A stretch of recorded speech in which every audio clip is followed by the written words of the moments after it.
My golden child sister booked her wedding on my date on purpose. Our parents chose her. Mom said, "You'll understand." I just nodded. 10 minutes before my vows, they rushed to my venue and went pale when they realized where it really was. My name is Jenny Curry. I'm 31, and 6 months before my wedding, my younger sister Ashley booked hers on the exact same day as mine, June 14, 2025, the date I had announced at Christmas dinner months earlier. When I asked her to move it, she smiled and said the Jefferson Hotel only had that one Saturday left all year. I called the hotel myself. It was a lie.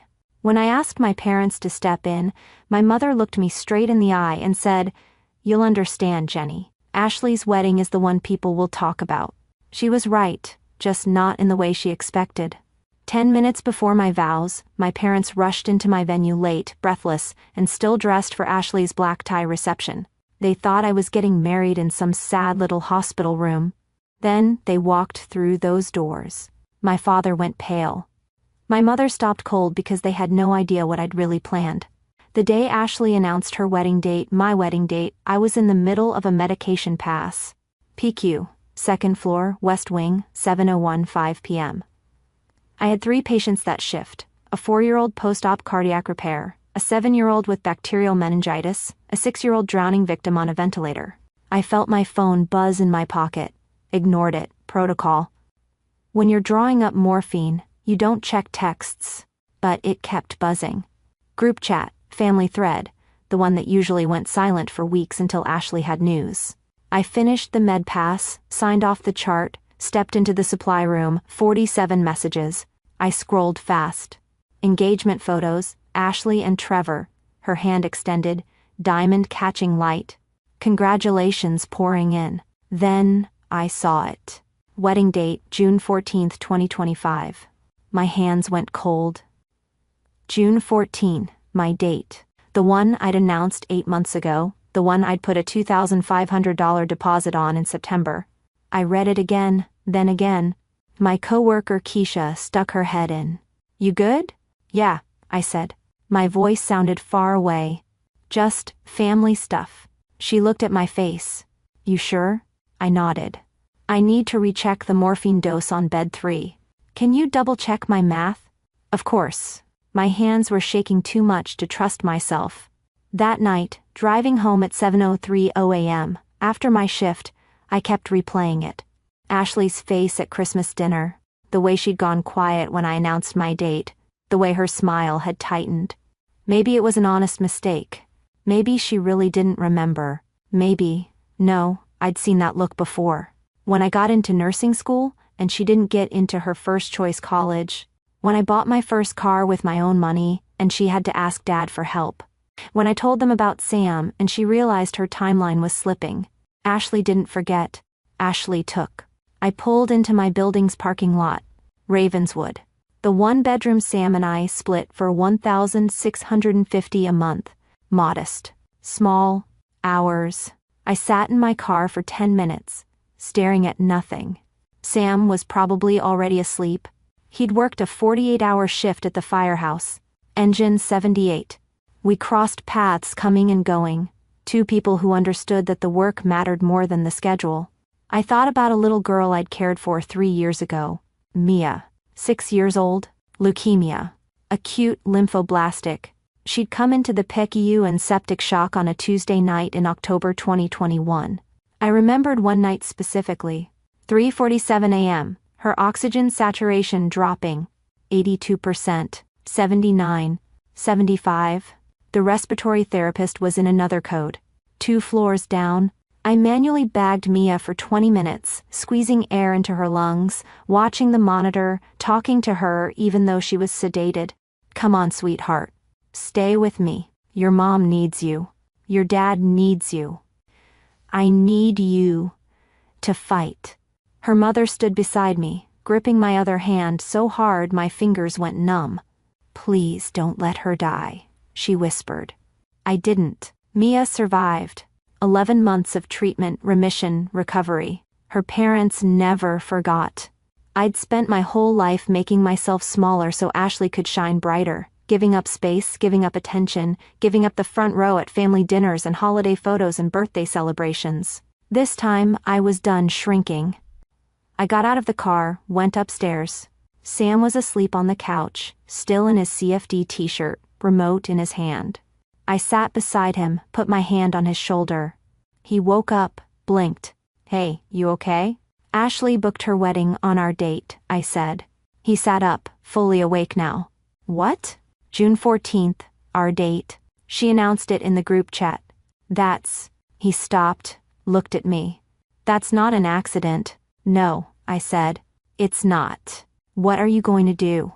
I looked at him, at this man who'd saved people from burning buildings for 14 years, who understood what it meant to run toward the fire while everyone else ran away, who'd never once asked me to be anything other than exactly who I was. "I'm keeping our date," I said, "and I'm getting married exactly where we planned." "Good," he said. He took my hand. "Then let's make it count." Let me back up. Christmas 2024. December 22nd. My parents' townhouse in Lincoln Park. 4-bedroom, 3-bath, worth about $900,000 in the current market. My father's dealership had been good to them. 3 locations now, $6.8 million in annual revenue. Not wealthy, but comfortable. The whole family gathered around the dining room table. Prime rib, twice-baked potatoes, roasted Brussels sprouts, the good china, the crystal glasses, the linen napkins that had to be ironed. My mother had been cooking since dawn. The house smelled like rosemary and garlic and butter, candles on the mantel, Christmas tree in the corner, white lights, gold ornaments, perfectly coordinated. Ashley arrived first with Trevor. He worked at Goldman Sachs. Investment banking, $240,000 a year base salary, plus bonus. That number came up in conversation within the first 7 minutes. "How's work, Trevor?" my father asked. "Busy?" Trevor said. He had that finance guy confidence, the kind that came from knowing your college degree opened doors most people couldn't even see. "We just closed a deal with a tech startup. Series B funding, $12 million. My mother leaned forward. "That sounds impressive." "It's exciting," Trevor said. He put his arm around Ashley. "We're thinking about looking at condos in the spring, maybe Lincoln Park, close to the office." His parents offered to help with the down payment, Ashley added. Casual, like it was nothing. "They're being so generous." My father nodded approvingly. "That's smart. Building equity young. That's how you set yourself up." I caught Sam's eye across the room. He was standing by the bookshelf, drink in hand, watching. He gave me a small smile. Sam had met my parents exactly 3 times before tonight. Once at a family barbecue, once at Thanksgiving the year before, briefly, before I got called in for a shift, once at a birthday dinner for my father. Each time they'd been polite, distant. They asked him about work, about the fire department, about pension plans and benefits. The conversation never went deeper than logistics. When Sam talked about a rescue, about carrying an 80-year-old woman out of a 3rd-floor walk-up, about saving a kid from a car wreck on the expressway, my father would nod and say, "That's good work. Steady work." Steady. That was the word they used. Like Sam was a reliable appliance. We sat down for dinner. My mother brought out the prime rib on a platter. My father carved. Ashley and Trevor got the first servings. Always. Then my parents. Then me and Sam. "So," my mother said, looking at Ashley. "How's work going for you, sweetheart?" Ashley lit up. "Amazing. I just closed my biggest quarter ever. $380,000 in sales, oncology drugs. It's brutal, but the commission is incredible." "That's wonderful," my father said. "You've worked so hard." Ashley smiled. "I'm on track for President's Club this year. That's a trip to Cabo. All expenses paid. 5-star resort. You deserve it," my mother said. I picked at my potatoes. Sam put his hand on my knee under the table. "Squeeze gently." "What about you, Jenny?" my aunt asked. "Aunt Carol, my mother's sister. How's the hospital?" "Busy," I said. "We've had high census all month. Lots of respiratory cases. RSV season." My mother nodded. "That sounds hard, honey." 3 seconds of silence. Then my father turned to Trevor. "So, Trevor, what do you think about the market right now?" "I'm thinking about expanding one of the dealerships, adding a service center. And just like that, I was gone. Erased from the conversation. Sam leaned close, whispered, "You want to leave early?" I shook my head. Not yet. I waited until dessert, apple pie, my mother's recipe, vanilla ice cream on top. I set down my fork. "So, Sam and I have an announcement," I said. My mother looked up. "Oh?" I held up my hand. The ring caught the candlelight. Small diamond, white gold band. Perfect. "We're engaged." My mother blinked, leaned forward to inspect the ring. "Well, congratulations, sweetheart." She took my hand, tilted it in the light. "It's lovely. Small, but lovely." Small. The word landed like a stone. Sam had saved $400 a month for 8 months. $3,200. He'd gone to 3 different jewelers. He'd picked this ring because the jeweler told him the cut made it look bigger than it was. Because he wanted me to have something beautiful. "When did this happen?" my father asked. "September," Sam said. "I proposed at Montrose Beach. Sunrise." "How romantic," Aunt Carol said. Ashley's smile was thin, sharp. "When's the big day?" "June 14th, 2025, I said. "We've already put down a deposit." I watched Ashley's face. Something flickered there. Her jaw tightened for half a second.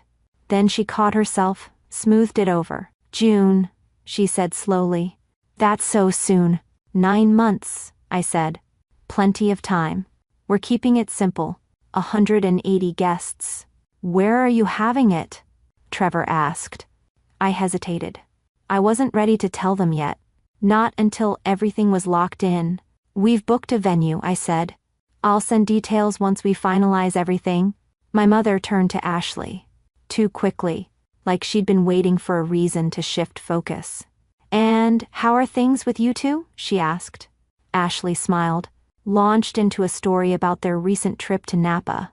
Wine tasting, 5-star hotel. Trevor's parents had paid for it. A birthday gift. I listened to my mother laugh, watched my father lean in. Ask follow-up questions, engage. Sam caught my eye across the table, raised his eyebrows slightly. A silent question. I shrugged. We both knew how this worked. After dinner, people moved to the living room. Coffee. More pie. My father poured bourbon for the men. Ashley excused herself. "I'll just check on the dessert plates." She was gone for 12 minutes. When she came back, her eyes were too bright, too focused. She sat down next to Trevor, put her hand on his knee, laughed a little too loudly at something my uncle said. Driving home that night, Sam said, "Your sister looked hungry." "For what?" I asked. "I don't know," he said. "But I don't think it's pie." I stared out the window. Chicago at night, street lights, holiday decorations, storefronts closing up. "She's always wanted what I have," I said quietly. Sam glanced at me. "You think she's going to do something?" "I don't know," I said. "But I did. I just didn't know how bad it would be." I should explain something about my family. Ashley has always been the golden child. Not because she's smarter or kinder or better, because she's successful in the way our parents understand. Money, status, visible achievement. She's a senior specialty pharmaceutical sales rep. Oncology drugs. She makes $180,000 a year. She drives an Audi Q5. She lives in a Lincoln Park condo with exposed brick and floor-to-ceiling windows. Her Instagram has 250,000 followers. She posts about her life, her outfits, her brunches, her boyfriend, her bonuses. I make $68,000 a year. I drive a paid-off 2019 Honda Civic. I live in a 1-bedroom apartment in Ravenswood with Sam. Rent is $1,650 a month. My Instagram has 300 followers, mostly co-workers and high school friends. I post approximately twice a year. At family dinners, the conversation always bends toward Ashley, her latest sales quarter, her new handbag, her weekend in Michigan. Our parents lean in when she talks. They ask follow-up questions. They beam. When I talk about work, my mother says, "That sounds hard, honey." And then someone changes the subject. It's been this way for years. My 16th birthday, March 2009. My parents gave me a car, a 2004 Honda Accord. 15 years old, 130,000 miles, manual transmission. The check engine light was on. My father handed me the keys. It'll teach you responsibility. You'll have to maintain it yourself. I said, thank you. I meant it. I needed a car to get to my part-time job at the nursing home, to get to school, to drive myself places because no one else would. Ashley's 16th birthday was 11 months later. February 2010, she got a 2010 Volkswagen Jetta. Brand new, automatic heated seats, satellite radio. My parents co-signed the loan, but they made the down payment, $4,500. At her birthday dinner, my father raised his glass. To Ashley, our little girl is growing up. We're so proud of the young woman you're becoming. No one had made a toast at mine. College graduation, May 2015. I walked across the stage at the University of Illinois Chicago, Bachelor of Science in Nursing. I'd worked 20 hours a week throughout school, took out loans for the rest, graduated with $38,000 in debt. My parents came to the ceremony, took photos, took me to dinner at Olive Garden. We're proud of you, my mother said. Nursing is such a stable career. Stable. That word again. Ashley graduated a year later, May 2016, communications degree, DePaul University. She'd lived in a campus apartment my parents paid for. $32,000 a year, 4 years, $128,000 total. They threw her a graduation party, backyard, catered food, 70 people. A banner that said, "Congratulations, Ashley." She graduated debt-free. At the party, I overheard my mother talking to her friend. Ashley's already had 3 job offers, she said. I always knew she'd do well. She's so driven. I was standing 10 feet away, holding a plate of pasta salad, wearing my scrubs because I'd come straight from a shift. My mother didn't look at me. Summer, 2018. Family vacation. My parents rented a lake house in Wisconsin, 4 bedrooms. They invited everyone, aunts, uncles, cousins. Ashley got the master bedroom, king bed, private bathroom, lake view. I got the pull-out couch in the den. When I asked why, my mother said, Ashley needs her space. You've always been fine with less. That trip, my father took Ashley out on the boat every morning. Just the 2 of them, fishing, talking. He asked me once, "You want to come, Jenny?" I was doing dishes from breakfast. "I'll stay and help Mom clean up." "That's my girl," my mother said. Always so helpful. Ashley came back from those boat trips glowing, laughing. My father's arm around her shoulders. I watched from the kitchen window, hands in sudsy water. One afternoon that week, I was sitting on the dock, reading. My uncle came and sat beside me. "You doing okay, kiddo?" he asked. "Yeah," I said. "Fine." He looked at me for a long moment. "You know they're proud of you too, right?" I didn't answer. He paused.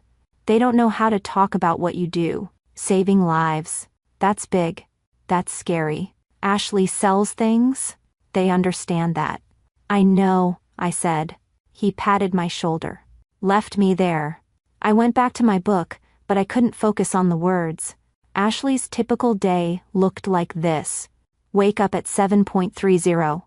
Peloton ride. 30 minutes. Post a sweaty selfie on Instagram. Morning grind. 2,000 likes by 9 a.m. Shower. Makeup. Hair. Outfit coordinated. Photograph. Ready. Every day was content. Meetings with doctors, lunch with clients, expenses paid by the pharmaceutical company. Steak dinners, wine, hotel conference rooms, home by 6, dinner with Trevor or drinks with friends, posted on Instagram. Date night at RPM Steak. 1,500 likes. Weekend trips Napa, Nashville, Miami, posted in real time. My mother commented on every photo. Gorgeous. Have fun, sweetheart. My parents called her every Sunday. Hour-long conversations. They asked about work, about Trevor, about her life. They called me every 3rd week. 15-minute conversations. How's work? Good? Okay. Well, we'll let you go. You're probably busy. My typical day. Wake up at 6 p.m. Night shift. Shower. Scrubs. Hair in a bun. No makeup. It'll just sweat off. Drive to the hospital. 14 minutes of traffic is good. Park in the employee lot. Badge in. Second floor. PICU. 7 p.m. 7 a.m. 12 hours. 3 to 4 patients. Ventilators. 4 pumps. Medication drips. Vital signs every hour. Charting. Endless charting. 2 a.m. Vending machine dinner. Turkey sandwich. Bag of chips. Coffee from the break room. Taste like burned rubber. Parents sleeping in recliners next to their children's beds. I bring them blankets. Coffee. Reassurance. She's stable. I'm watching her closely. I'm not going anywhere. 7 a.m. Handoff report. Drive home. Sam's leaving for his shift. As I'm getting back, we kiss in the doorway. Pass each other like ships. Sleep until 2 p.m. Wake up, eat, pay bills, grocery shop, do it again. No Instagram posts, no one comments, no one calls. But the 6-year-old in bed 3 breathes easier tonight because I titrated her oxygen just right. That has to be enough. Most days it is. Thanksgiving 2023. I requested the day off 6 weeks in advance. Submitted the form October 10th. Waited. November 1st. The schedule posted. I was on. 7 p.m. to 7 a.m. Thanksgiving night into Friday morning. I called my supervisor. I requested off. I haven't had Thanksgiving with my family in 3 years. I know, Jenny. I'm sorry. Sarah called out. Her daughter's sick. You're the only one with PECU experience who can cover. What about? Everyone else is new. I need someone who can handle it if things go bad. So, I worked. That night, we had a triple admission. Car accident on I-94. Family of 4. 2 kids came to us. 7-year-old boy. Head trauma. Possible skull fracture. 4-year-old girl. Internal bleeding. Emergency surgery. The parents stood in the hallway covered in blood. The father kept saying, "We were just going to my sister's house. Just dinner. Just dinner." I stayed with those kids all night. The boy stabilized around midnight. The girl made it through surgery. Came back to us at 2 a.m. I monitored her every 15 minutes. At 11 p.m., my phone buzzed. Group text. Family photos from Thanksgiving dinner. Everyone around the table. Smiling. Turkey. Stuffing. Pies. My mother's text. Missing Jenny, but we understand work comes first for her. The subtext screamed. Ashley would never miss Thanksgiving. Ashley knows what matters. Ashley has priorities. I was standing at a bedside adjusting a ventilator. A 4-year-old was alive because I was there instead of eating pie. At 11:04:05, I ate a vending machine turkey sandwich. 99 cents. Dry bread, processed meat. It stuck in my throat. At 2:37 a.m., the girl's mother hugged me, crying. You saved her. You saved my baby. I went home at 7:30 a.m. Sam had saved me a plate. Cold turkey. Mashed potatoes. He'd worked his shift too.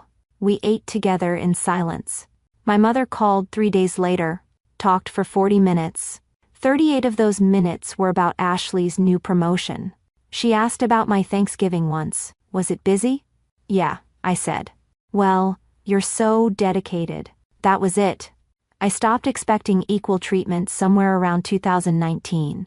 I stopped hoping they'd notice around 2021. By the time Sam proposed in 2024, I'd made peace with it. Or I thought I had. Turns out, there's a difference between accepting that your parents will always love your sister more and watching them choose her wedding over yours. One is resignation, the other is betrayal. I met Sam 5 years ago. Apartment fire in Wicker Park. 8-year-old girl. Smoke inhalation, respiratory distress. Sam was on the medic unit that brought her in. Engine 78. He stayed with the family while I stabilized her. At 3 a.m., standing outside the PICU, he said, "You're really good at this." I said, "So are you." We started talking, then coffee, then more.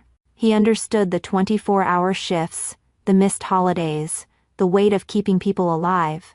My parents met him twice before the engagement, both times briefly. They were polite, distant. After he proposed, I called them. My mother's first question was, "How big is the ring?" "It's perfect," I said. "I'm sure it's lovely," she said. "Ashley's boyfriend is in finance. Did she tell you?" The call lasted 23 minutes. 15 of those minutes were about Ashley and Trevor. When I hung up, Sam asked, "Do they ever actually hear you?" "Not in a long time," I said. January 18, 2025. 2:38 p.m. I was restocking supply carts in the PICU when my phone buzzed. Family group chat. 47 unread messages. "Ashley, we're engaged." I scrolled through the explosion of congratulations. Then I saw it. Ashley. And we're so excited. Wedding date. June 14, 2025. The Jefferson Hotel had one Saturday open all year and we grabbed it. "Can't wait to celebrate with everyone." My hands went cold. I typed slowly. "Ashley, that's my date." 3 dots appeared. Disappeared. Appeared again. "Ashley. Oh, I thought yours was just tentative." I stared at my phone. Tentative. I'd announced it publicly. At Christmas. With the deposit already paid. Me. I put down a deposit in September. "You were at the dinner when I announced it." "Ashley. I know, but you never sent official save the dates, so I thought maybe you were still figuring things out." "The Jefferson only had this one date available. We had to jump on it," my mother chimed in. "I'm sure you two can work this out." I left the break room, found an empty patient room, called Ashley directly. She answered on the 3rd ring. "Hey, you need to change your date," I said. "Jenny, I can't just unbook the Jefferson. Do you know how hard it is to get? You got engaged 3 weeks ago. 21 days, actually. I've been planning for 4 months." There was a pause. When she spoke again, her voice had an edge. "Maybe you should have picked a more flexible venue." "A more flexible?" "Ashley, you did this on purpose. That's ridiculous." "Is it? You sat at that table at Christmas. You heard me say June 14th. You looked me in the eye." "I don't remember every detail of every conversation, Jenny. I'm sorry if there's a conflict, but I'm not changing my date. We've already put down $15,000. I put down $2,500 in September." "Well," her voice went cold. "I guess that's the difference between our budgets." The line went quiet. "Figure it out," she said. Then she hung up. I called my parents of that night. My father answered. I explained the situation, the timeline, the deposit, the deliberate theft. "Nobody stole anything," he said. "It's just a conflict. A conflict she created on purpose." My mother got on the line. "Honey, I know this is frustrating." "Frustrating?" "She stole my wedding date." "Don't be dramatic," my father said. "You're both our daughters. We're not taking sides." "You don't have to take sides. You just have to tell her to pick another date." Silence. Then my mother's voice, gentle and devastating. "Jenny, sweetheart, Ashley's wedding is important for the whole family. Trevor's parents are very well connected. Your father's business. We have opportunities here. You have to understand the bigger picture. The bigger picture where I don't count." "That's not what I'm saying. Of course you count. But you have to be realistic. Ashley's wedding is the one people will talk about. Business contacts, social opportunities. You'll understand when you're older. I'm 3 years older than Ashley. So what am I supposed to do?" I asked. "Pick another date," my father said.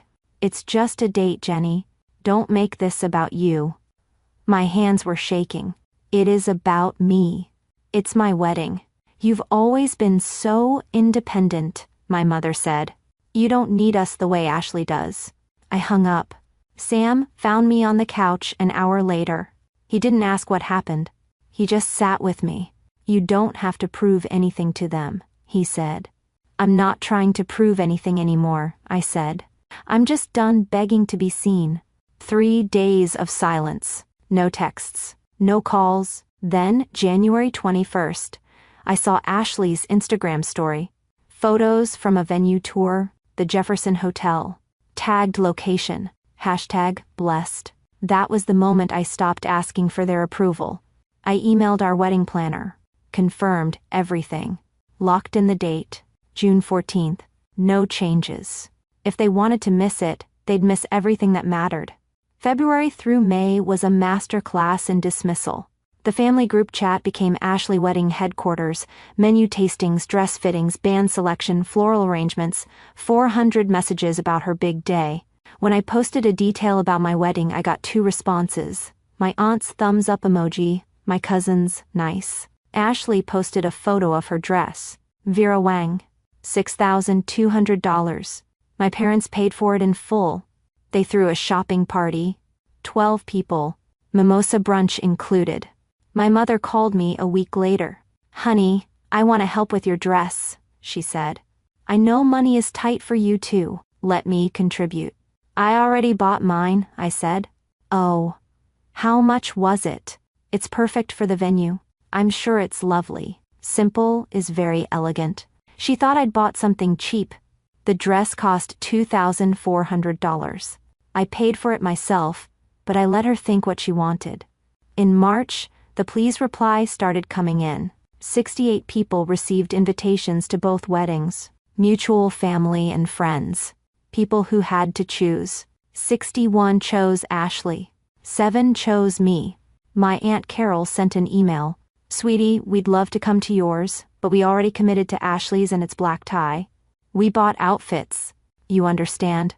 We'll take you to dinner after your honeymoon." My cousin Bryce chose mine. He texted me privately. "For what it's worth, this whole thing is messed up." In April, Ashley posted in the group chat, "Are you doing a church ceremony or just City Hall?" "Neither," I said. "Ooh, mysterious. Let me guess. Park permit?" I didn't answer. My mother called. "Jenny, where is your wedding? I'd like to coordinate with the family." "It's handled," I said. "But where?" "You'll see on the day. Let them guess." They'd know soon enough. Here's what they didn't know. Fall 2021.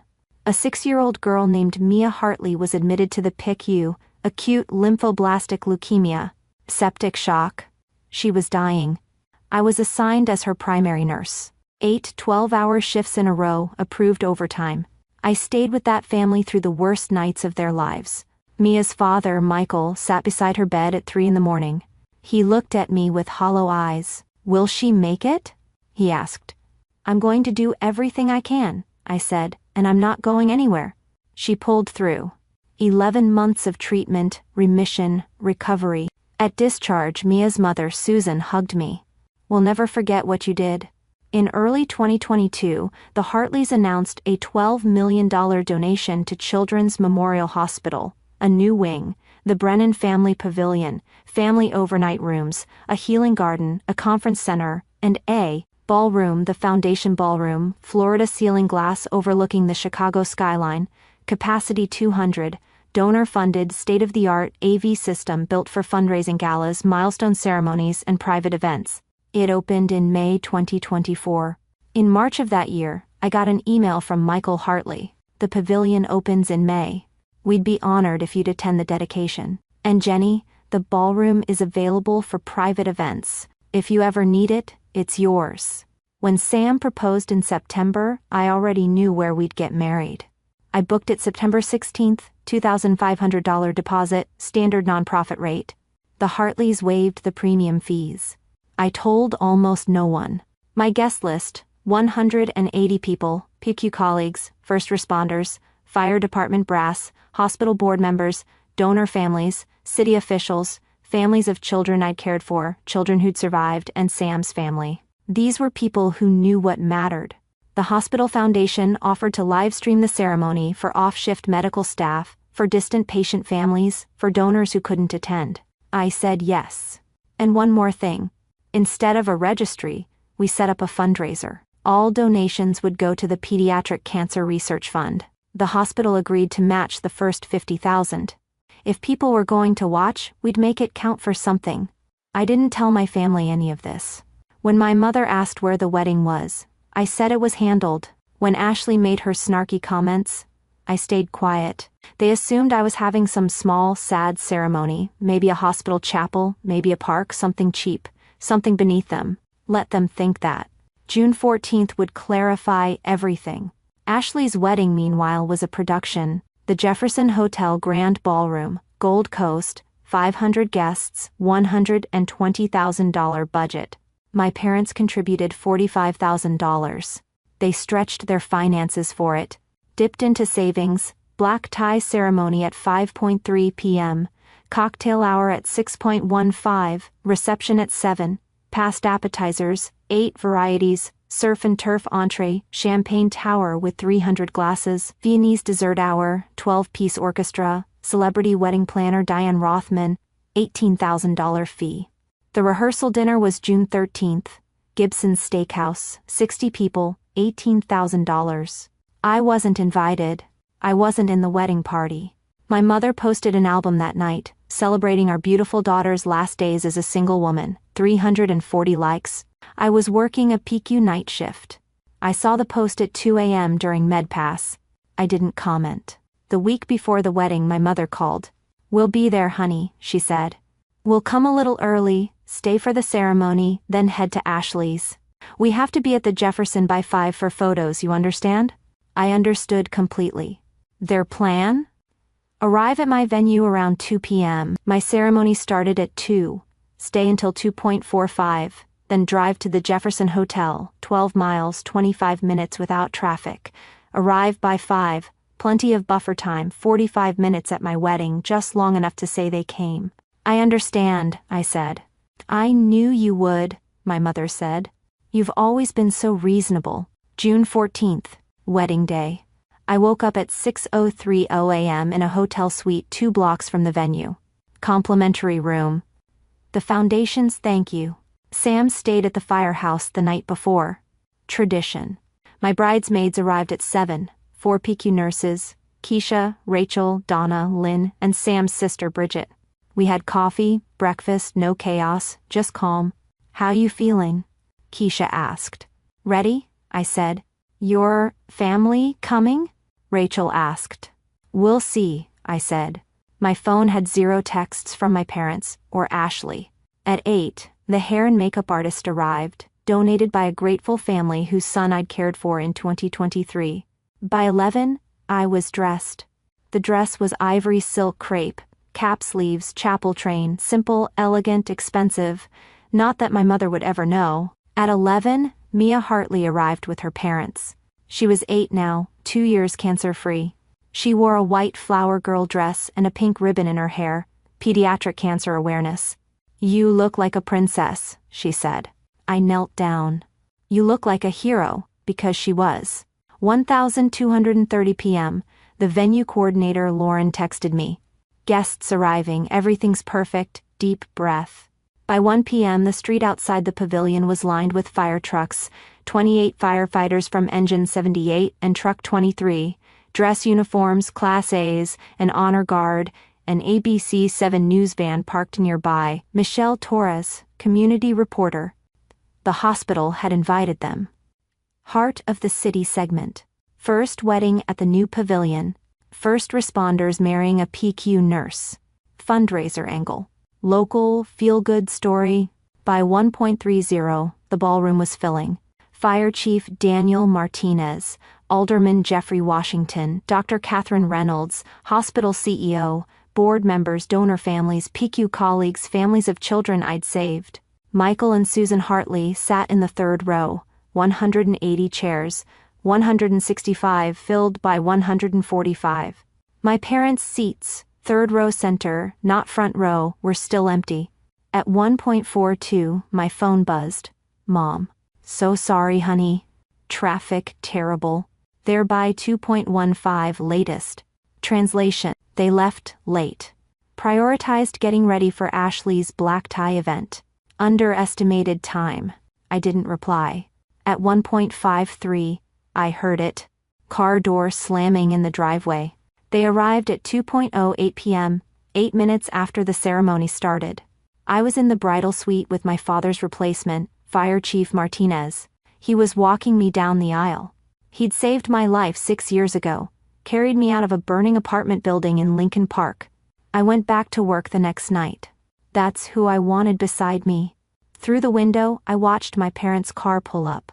My father's Cadillac, the valet stand, the line of luxury vehicles, Mercedes, Lexus, Tesla, the fire chief's department vehicle, 8 firefighters in dress uniforms forming an honor guard outside the ballroom entrance, a news camera. My mother stepped out of the car. She was dressed for a black tie wedding, floor-length gown, hair done, makeup perfect. She looked confused. My father handed the keys to the valet. He was in a tuxedo. For Ashley's wedding. Not mine. They walked toward the entrance. I couldn't see their faces, but I knew the moment they stepped into the lobby.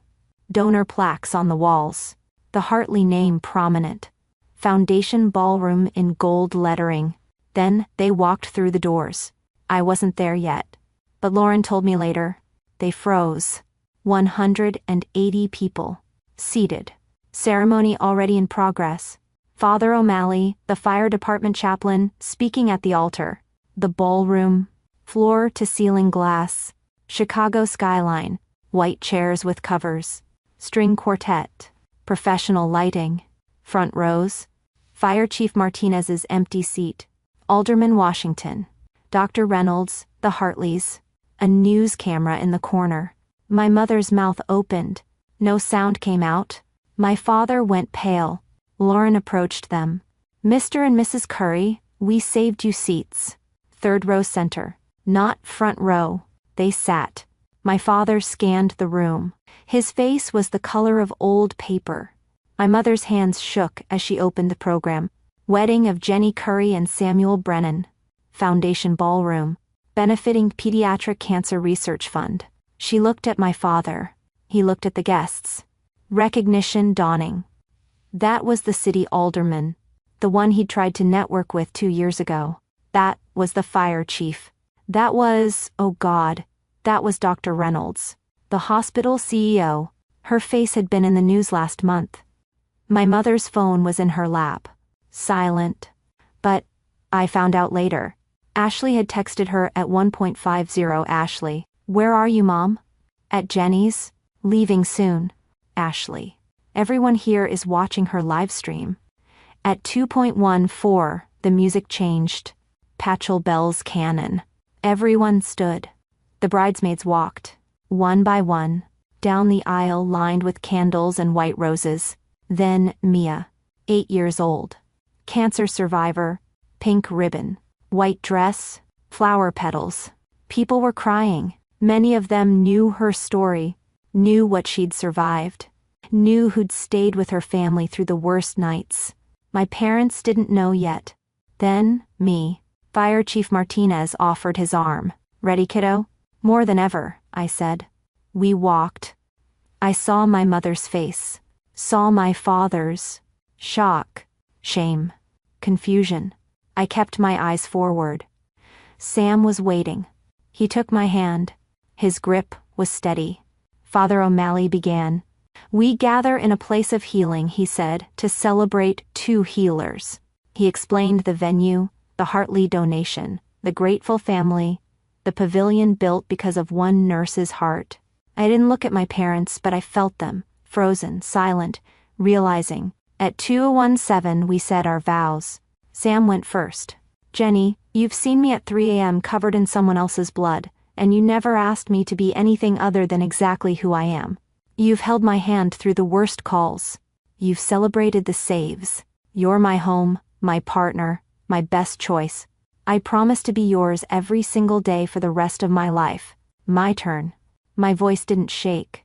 Sam, you understand what it means to run toward the fire. You've never asked me to choose between the people I love and the people I serve. You've stood beside me through every missed holiday, every late night, every hard loss.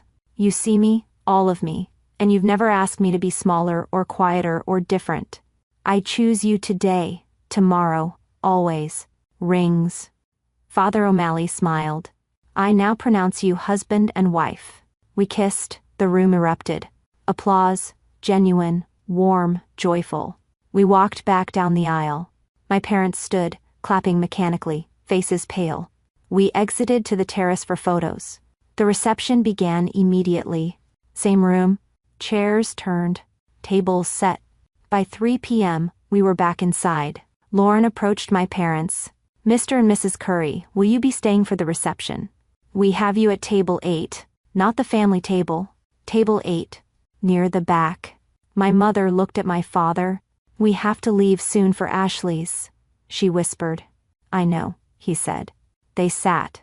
At 3:08, Michael Hartley stood to give a toast. The room quieted. Mia sat on his lap. 3 years ago, he began. Our daughter was dying. He told the story. Septic shock. The PICU. The night shifts. The nurse who stayed. This nurse, Jenny, didn't just save Mia's life. She gave us hope when we had none. She sat with us at 3 in the morning. She held our hands. She fought for our daughter like she was her own. His voice cracked. When people ask why we donated $12 million to this hospital, I show them a picture of Jenny holding Mia's hand. That's why. Today we're honored to witness her joy in the space her compassion built.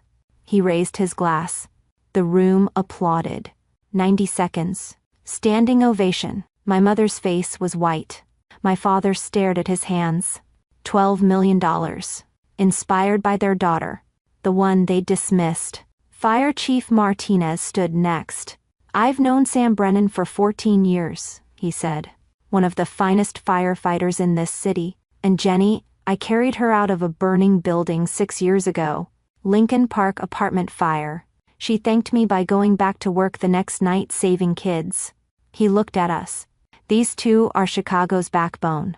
The people who run toward the fire while everyone else runs away. Let's raise a glass to them. To Jenny and Sam." The room roared.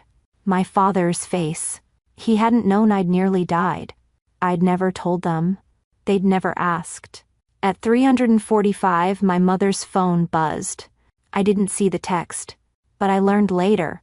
Bryce, my cousin, at Ashley's wedding. Bryce. "Half the people here are watching Jenny's live stream on their phones. This is wild." The live stream. The hospital foundation had set it up. Professional cameras, audio feed. Posted on their website. 892 concurrent viewers at that moment. By 4 p.m. it would hit 12:40. People at Ashley's cocktail hour, the one that started early at 4, were on their phones. Watching my wedding instead of celebrating hers. At 4:15, my mother approached me. I was talking to Dr. Reynolds and Alderman Washington. "Sweetheart," my mother said quietly, "we need to leave soon for Ashley's." I turned, looked at her. "Of course," I said. Calm, steady. "Thank you for coming." Her face crumpled slightly. We'll call you tomorrow." "Sure," I said. She waited, like she wanted me to beg her to stay, to acknowledge how gracious she was being. I turned back to the alderman. She walked away. At 420, my parents left. Before the cake cutting. Before the first dance. Before the fundraiser total was announced. They slipped out. Alderman Washington watched them go. He knew my father. They'd met at a dealership event 2 years ago. My dad had tried to network with him. As my father passed, the alderman nodded. Cold. Barely polite. "Leaving early, George?" My father didn't answer. They left. The reception continued. Cake cutting at 445. First dance at 510. Toasts from PQ colleagues. From families of children who'd survived. From firefighters who'd worked with Sam for over a decade. At 630, the fundraiser total was announced. $145,000 from in-person guests. $40,000 from online donations via the live stream. Total, $185,000. The hospital matched the first $50,000. Grand total, $235,000 for pediatric cancer research. The room stood, applauded, cried. The live stream archived. Over the next week, it would be viewed 8,500 times. Comments poured in. "This is what a wedding should be." Crying at my desk watching this. The world needs more people like Jenny and Sam. At Ashley's wedding, people were distracted. Phones out. Comparing? Her Instagram post that night, uploaded at 11 p.m., a photo of her and Trevor cutting their cake got 890 likes. Her usual posts got over 2,000. The comments mentioned me. Just watched your sister's live stream, so beautiful. Your sister raised $185,000 at her wedding for pediatric cancer research. Incredible. Ashley didn't respond to those comments. The next morning, June 15th, I woke up to 7 missed calls from my mother. 12 texts from Ashley. I listened to Ashley's voicemail first. Her voice was shaking. Furious. You did this on purpose. You knew people would compare. You made my day about you. You ruined everything. Everyone was on their phones watching your little hospital thing instead of celebrating me. I will never forgive you for this. Never. 4 minutes. All rage. I deleted it. My mother's texts were gentler, but just as desperate. Mom, we need to talk. Can we meet? Mom. Jenny, please call me. Mom, we didn't know. We didn't know it was like that. I didn't respond. Not that day. Sam and I went to breakfast, walked along the lake, ignored our phones. You okay? He asked. Yeah. I said, I really am. I finally agreed to meet them 2 weeks later. June 28th. A Starbucks on Armitage, neutral territory. Sam came with me. My parents arrived, looking tired. My mother's makeup couldn't hide the shadows under her eyes. My father wore a polo shirt. Casual. Like this was just coffee. We sat. We didn't know, Jenny. My mother started. You never told us where. You never asked, I said. My father leaned forward. You made us look like fools. I stared at him. I didn't make you do anything. You chose Ashley. You chose wrong. That's not fair. You sat in that ballroom for 40 minutes, I said. You stayed long enough to not look completely heartless. That's the math you did. You saw the fire chief, the alderman, the hospital CEO, the news camera. You saw $235,000 raised for dying children. And you still left early to go to Ashley's champagne tower. My mother's eyes filled. We had committed. You committed to me first, I said. 8 months before Ashley even got engaged. But the second she wanted my date, you picked her. You told me her wedding was the one people would talk about. You were right. They're talking. Just not the way you wanted. Silence. We made a mistake, my father said quietly. You made a choice, I said. You've been making it for years. My mother reached across the table. I pulled back. I'm not cutting you off, I said. But I'm not doing this anymore. I'm not accepting scraps. I'm not pretending it's okay to be treated like the backup child. We never. You did. You do. Ashley makes more money, so she matters more. She posts on Instagram, so she's successful. I save children's lives. But that's not impressive because I don't drive an Audi. My father opened his mouth. Closed it. If you want to be part of my life going forward, I said, here's what I need. Real acknowledgement. Not, we didn't know. You didn't care to know. Family therapy. Time. And proof that things have changed. I'm not doing holidays where I'm an afterthought. I'm not doing phone calls where you spend 40 minutes on Ashley and 5 on me. I'm done. I stood. Therapy first, I said. Then we'll see. Sam and I left. My parents sat there, silent. 3 months passed. July. August. September. In mid-July, my father sent an email. 1,200 words. Specific acknowledgements. Apologies for specific moments. Thanksgiving 2023. The dress budget comment. The, you'll understand line. The 45-minute wedding appearance. He and my mother had started therapy. Individual sessions and couples counseling. In early September, my mother called. We talked for 40 minutes. She asked about my life, my job, my honeymoon, Sam's new position. She didn't mention Ashley once. I'm learning things, she said. In therapy, about why I favored her. And, I said. She was easier, my mother said quietly. You never needed me. At least that's what I told myself. I needed you, I said. I just stopped showing it. More silence. Can we meet? She asked. Just us? I agreed. September 18th. Same Starbucks. 1 hour. Boundaries still firm. But the door cracked open. It wasn't fixed. But maybe it wasn't completely broken. 3 months after the wedding, I was back at work. PQ night shift. Mia Hartley came in for a routine checkup. All clear. Cancer-free. Thriving. She hugged me in the hallway. Are you happy, Nurse Jenny? She asked. I smiled. Yeah, sweetheart, I really am. Her father mentioned the pavilion was hosting another wedding next month.